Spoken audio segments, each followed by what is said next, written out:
Yeah, I like me a clean cut. And that tape up on point. Come through.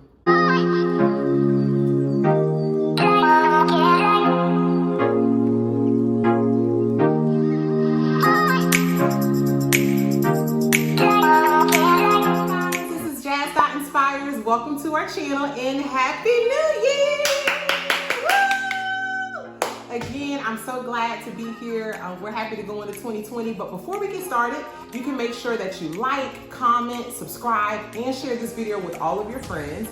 You're gonna get that bell that's on this video, so you make sure that you click that bell so you get notified of all the videos that we have coming towards you. And for those of you who have opted in on my website, you got 25% off. So if anybody who is interested and you want to join, make sure you check out my website and you can get those same savings when they come. So let's get started. We're gonna do a mukbang over chat. I got Pinks in the building. Woo woo! This is my girl Pinky, and we just gonna grub and chat. So thanks for joining. Now Pink, I'm good. So I'm sure.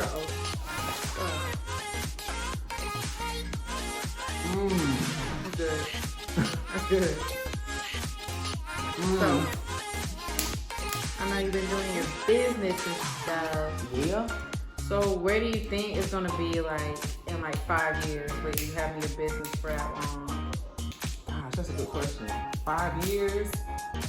I feel like in 5 years, I feel like my business will have books, not only the course. I think the course is gonna be bigger and better because I'm huge on... Like textbooks or like you wrote a book? I think workbooks and then also books that I'm writing. Oh, okay. Just to give people more tools to like inspire them. And then I see myself pretty much speaking all over the world. Like I really feel like in 5 years, I feel like I'm gonna get to see women and men all over the world and like talk to them face to face, empower them, and get to travel on an international level and speak to them. Yeah, that's cool. A lot can happen in 5 years.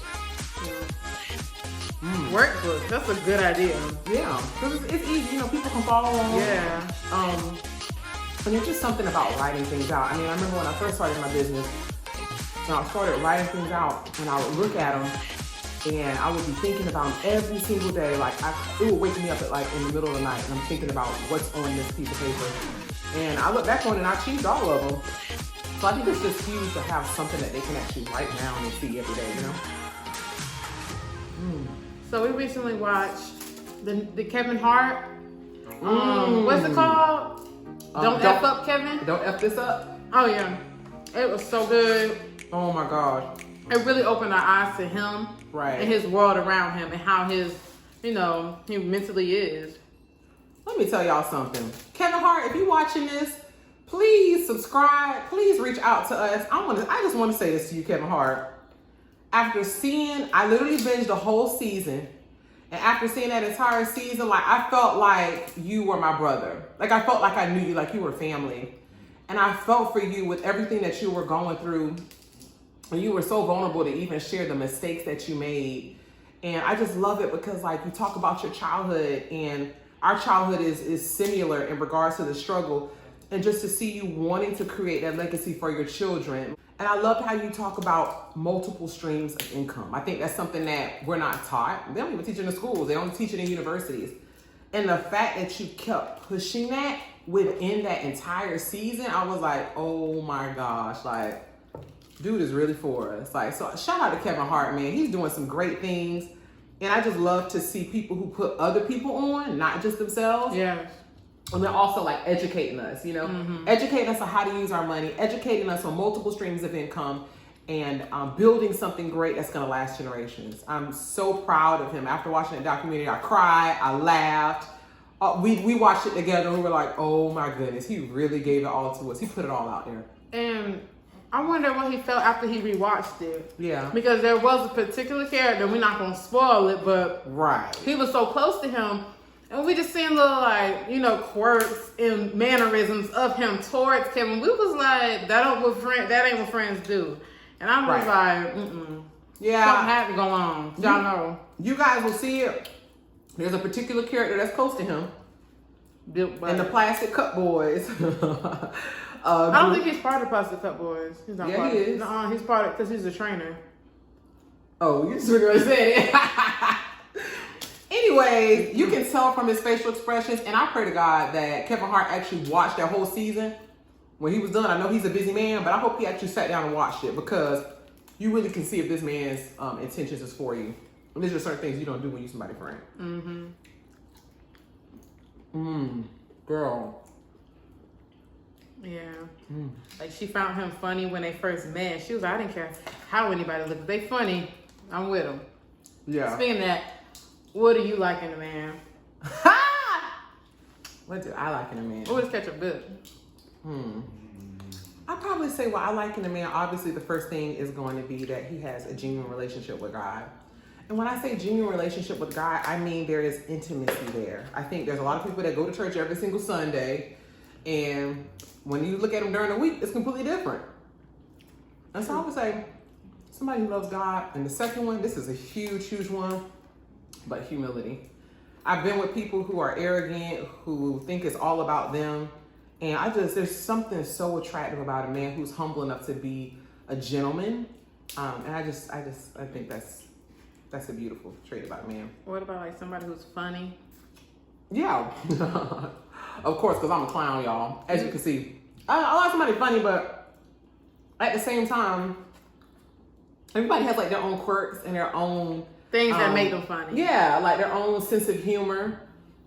You like, but I want somebody that can match my hustle too. I think that's the hardest thing about dating is like, it's really hard to find a man that can match your hustle and walk in humility at the same time and be a man of God. I mean, really those, I'm a pretty simple girl. If but you I gotta be attracted to him. If you out there, hit up. All right then. Yeah, I like to be a clean cut and a tape up on point.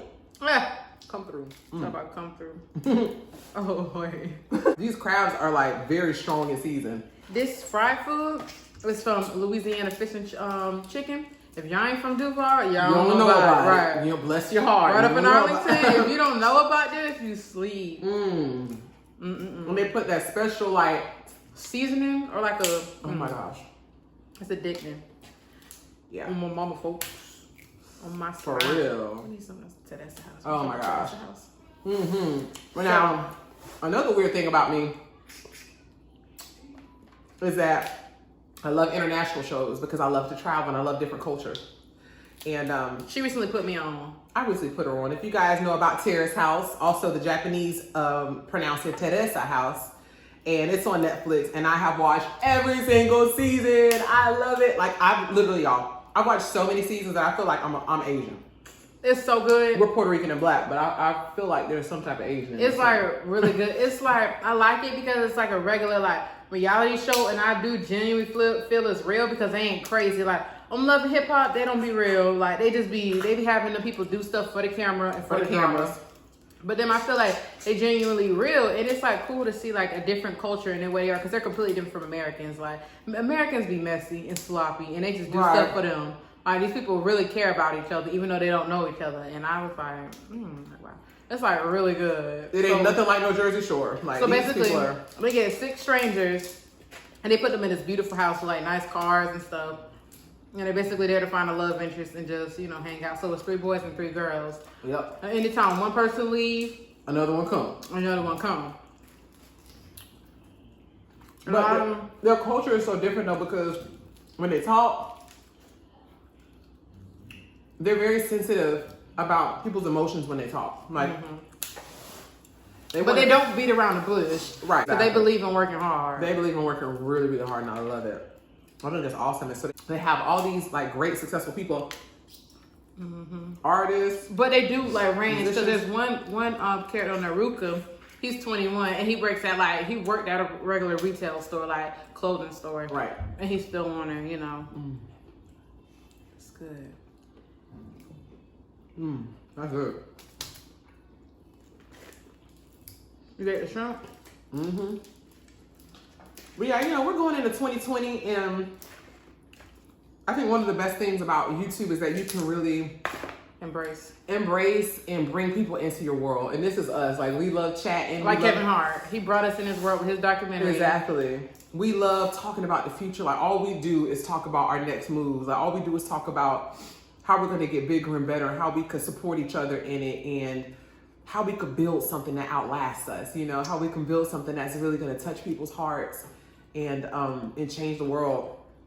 And so we decided, like, hey, we had these chats all the time. Let's do it over a mukbang.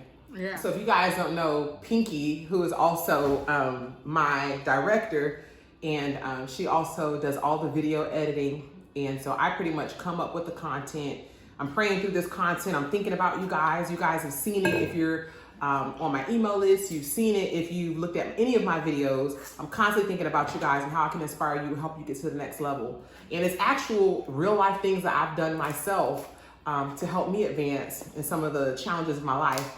But Joycelyn, and also known as Pinky, she has been great with editing the videos and really just making the stuff come to life. So shout out to you, girl. Yes, ma'am. Try to get it out. Yeah, we need, remember that cracker we used to have? Yeah, we ain't got one. It was from Joe's Crab Shack. You gotta make it work. But That's gonna go for later. y'all, this is so good for real. Like, this is the best way to bring in the new year. I ain't gonna lie. I'm just grubbing.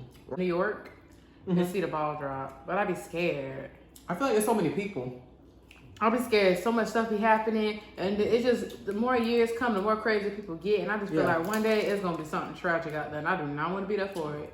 I know. I start getting like real paranoid when I'm in big crowds like that, because I'm like, oh, where's the nearest exit? Yeah, that city is so busy.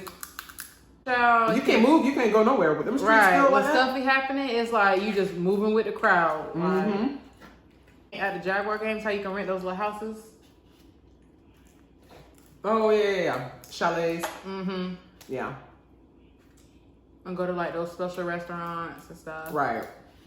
I ain't got time for them. They be having little pools in the stadiums. Go Jaguars. And it's literally like you in the pool while you watching the game, but I wouldn't do that because all them random people up in there be drunk and who knows who. Right.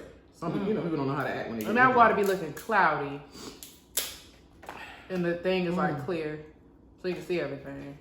So Pinky, tell me what you think is like. Tell me what you think about public speaking and like people having a platform. Like, tell me like what you believe about that. What do you mean, like how people use it, or like? Yeah, like, do you think it's essential? Do you think people need it? Do you think more people should take advantage of it? Do you think? I feel like in the day and age we've seen so much of it. If you haven't taken advantage of it or don't plan to, you're not going to. Cause like there's so many people out there making easy money for just being them and who. But I do think it takes a certain type of person. Cause like it's hard to just drop everything and kind of show who you are. You know, and random people over the world. Yeah, because it takes a lot of work to do that stuff. Like, it's not like, oh, you film and that's it. You have to edit it. You have to come up with stuff people are going to want to watch and, like, be a part of. And it takes a certain type of person who's willing to grind and work for that. Well, and I think that's one of the biggest things that I see, and I want to empower more people to do that, because one of the things, and that's what I've seen in public speaking as well, and it really inspired me to start teaching people, is because a lot of people will not get on stage and they will not speak about their passions. They won't speak about their business. They won't step out and be that entrepreneur or step out and do that project that they can do at their 9-to-5 job because they're terrified to speak. Or in a lot of instances, they just don't know what to say. And they're constantly thinking about what other people are thinking about me. Oh, what if I mess up? What if I fail? And it's like, no, like, let's prepare you for that. And we're not preparing and empowering enough people to do that so that they can get over their fears and truly walk into their purpose. What was your first time like going up in front of a lot of people? Ooh, my first time? Oh, yeah, my first time going up in front of a lot of people, actually because I sing, it was the 5th grade. Really? And I remember it was a Black History play, and I was singing a Martin Luther King song, and I remember it by heart. Martin Luther King was a preacher man. He's something. Oh, I forgot. And so it was like each person would say a part of the I Have a Dream speech. And so that was the first time I was on stage, and my mom crying. She was like, baby, I didn't know you could sing. I'm like, Mommy, I ride the car. You take me to school. You pick me up from school. How you don't know I can sing? You ain't been listening to me. I'm around the house singing. She's like, I didn't know my baby could sing. But yeah, it was probably the first time I was on stage. And I was like, wow, when I got up, I was like, dang, I did it. And of course, as you get older, you know, when it comes to speaking, that's a different ballgame. Like, you know, when you sing and you memorize everything, but speaking is different because you got to memorize your speech and you got to talk about things that's going to engage the audience. And there's just a lot that goes into that intimidates a lot of people. Yeah. I remember, like, the first time, like, more than 20 people, I don't know if you remember, was at Golden Corral for my daycare, and it was like we were going from pre-K. I remember that. To kindergarten, and we each had a letter. And I remember it took forever because I had my hair, and they could not put that little gown cap on my head. Like, oh, that was like, bless this baby hard. They stuck it right on up there, pushed me out though. But yeah, I remember. I think I had the letter H. Yeah, it had to be. It had to be. And it was in Golden Corral, and all the parents was there and stuff.